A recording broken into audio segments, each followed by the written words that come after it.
Como se diz em bom carioquês, Flávio Bolsonaro mandou Lima, ou deu Lima. O que significa isso? Já foi. Já pode dar tchau.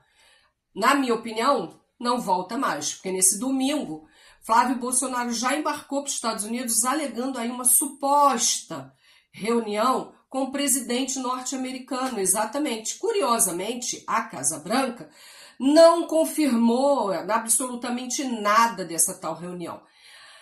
Aliás, muito provavelmente, nem o próprio presidente sabe dessa tal intenção de se fazer uma reunião. Ele não deve estar nem aí.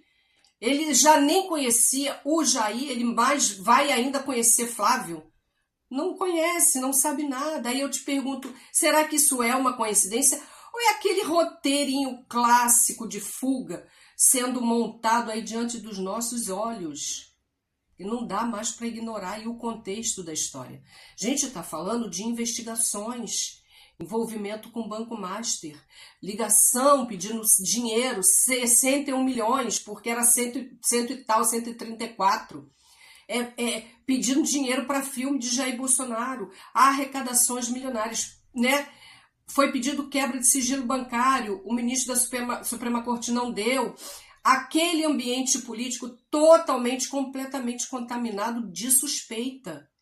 E mesmo depois, diante disso tudo, o Brasil continua agindo como se fosse um país ingênuo, como se nunca tivesse visto essa história se repetir. É o mesmo filme, o mesmo roteiro, o mesmo livro, a mesma novela. A gente está naquele eterno vale a pena ver de novo. Foi pedido para reter o passaporte. Houve aí um pedido de quebra de sigilo bancário. Houve. E o que aconteceu? Nada. Negaram, adiaram, empurraram tudo com a barriga, como sempre. É sempre aquela pizzaria. Enquanto isso, os membros da extrema-direita brasileira seguem testando os limites das instituições, atravessando fronteiras e transformando suspeitas gravíssimas em espetáculo político.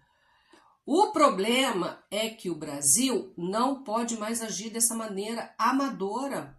Não pode continuar tratando investigações dessa magnitude com tanta lentidão, com tanta hesitação e aquele receio, aquele medo político.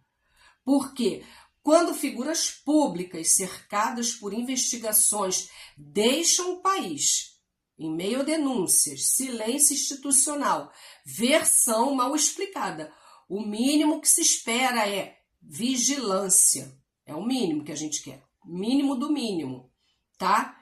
E, sinceramente, aqui entre nós, parece que ninguém aprendeu nada. Eles ainda não entenderam como é que eles atuam, como é que eles trabalham. Foi todo mundo embora. Tem um detalhe importante que aqui desmonta completamente essa narrativa aí de perseguição política. Isso é perseguição política. Porque diante de um cenário como esse, se realmente houve fuga, e é exatamente isso que começa a aparecer, né? Então fica difícil de o pessoal sustentar esse discurso de que tudo não passa de perseguição política. Afinal, quem é inocente de verdade, quem acredita de verdade na própria versão, enfrenta a investigação, permanece no país, apresenta provas, né, da sua própria inocência. É assim que alguém demonstra hombridade política e respeito pelos próprios apoiadores. Se a acusação de recebimento indevido de dinheiro fosse totalmente falsa, se não existisse nenhuma irregularidade envolvendo o Daniel Vorcaro, o caminho natural seria ficar no Brasil, responder aí aos questionamentos, responder aí essas enormes dúvidas, né? E desmontar publicamente as acusações. Mas quando surge a possibilidade de fuga, o efeito é exatamente o contrário. Isso fortalece a desconfiança pública. Isso enfraquece completamente o argumento de perseguição política. Que os próprios aliados tentam sustentar o tempo inteiro.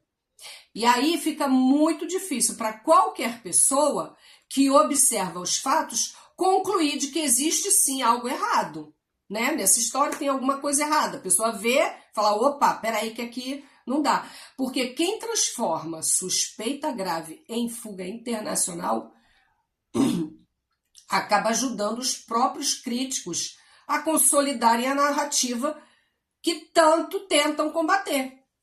Então, assim, é um cenário de fuga. Carla Zambelli, Mário Frias, Ramagem, Eduardo, Paulo Figueiredo, Alan dos Santos, todos o mesmo quadro. Aí não adianta vir falar assim, mas isso é fuga, isso é perseguição política. Eu vou para os Estados Unidos para me defender. Não, querido, defenda-se no Brasil, com advogados brasileiros, com a justiça e a Constituição brasileira. Não adianta se esconder debaixo da saia lá, da barra da calça do tio Sam, dizendo, alegando suposição, alegando perseguição política, eu vou ficar nos Estados Unidos para me defender. Faça como Lula, continue no Brasil. Se tiver que ser preso, fique preso. Vá ler um livro, entendeu? Vá conversar com advogados, vá mostrar para sua base aliada que você não é um frouxo, que você não é um cagão, né? Fique no Brasil, defenda-se, apresente provas. Porque você disse que ia apresentar um contrato daqui a um mês. Que contrato é esse? Daqui a um mês vai apresentar o contrato? Aí daqui a um mês vai montar o contrato? Flávio Bolsonaro já fugiu do Brasil. Essa é a mensagem de hoje. Esse é o vídeo de agora. Eu espero que vocês fiquem bem. E como eu sempre digo aqui, aquele abraço para quem fica.